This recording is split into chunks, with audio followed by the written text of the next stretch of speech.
প্রিয় দর্শক সকলে কেমন আছেন? এই মুহূর্তে বাংলাদেশ ক্রিকেটের একটা শখের মুহূর্ত চলছে। বাংলাদেশের ড্যাশিং ওপেনার, সুপারস্টার ক্রিকেটার, আমাদের সকলের প্রিয় তামিম ইকবাল ভাই, সে এখন অসুস্থ অবস্থায় সাভারে একটি হসপিটালে রয়েছে।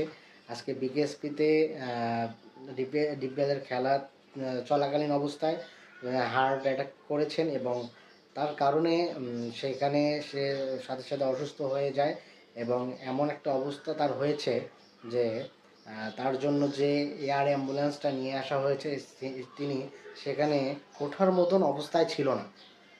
তাহলে কতটা খারাপ অবস্থায় ছিল বা খারাপ অবস্থায় সম্মুখীন হয়েছে। যাক, লাস্ট যে খবরটা পেয়েছি আমরা, লাস্ট খবর পর্যন্ত তার হার্টে ব্লক ধরা পড়েছে এবং হার্টের রিং পরানো হয়েছে এবং বর্তমানে তার কন্ডিশন একটু আগের চেয়ে একটু বেটার হয়েছে। যাক, পুরো দেশ তার জন্য দোয়া করছে। প্রত্যেকটা প্লেয়ার, প্রত্যেকটা খেলোয়াড়, প্রত্যেকটা ক্রিকেট প্রেমী তার জন্য দোয়া করছে।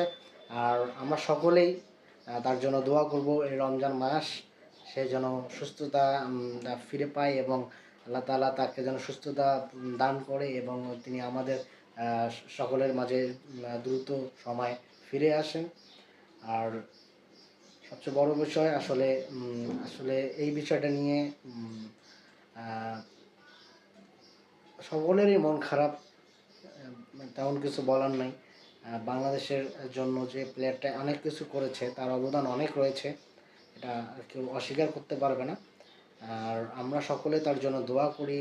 বাংলাদেশের প্রত্যেকটা মানুষ যারা তামিমকে চেনে, তামিম ইকবালের খেলা দেখেছে, বা আমরা সকলেই ফেসবুকে অনেকেই স্ট্যাটাস দিয়েছে বা বিভিন্নভাবে তার জন্য দোয়া করছে। আল্লাহ তাআলা সকলের দোয়া কবুল করুক এবং আর সকলের ভালোবাসায় তাকে যেন আমরা আবার আমাদের মাঝে ফিরে পাই। সকলে তার জন্য দোয়া করবেন। আর আসলে বেশি কথা বলার মতন অবস্থায় নেই, আর আমরা কেউই নেই। খুবই মনটা ভীষণ খারাপ। আর সকলে তার জন্য দোয়া করবেন। আর তামিম ইকবাল ভাই যেন আমাদের মাঝে সুস্থভাবে ফিরে আসে। আর আমরা তার আবার তাকে মাঠে দেখতে চাই। আর সকলে তার জন্য দোয়া করবেন। Tamim Iqbal please come. আর সকলেই দোয়া করুন।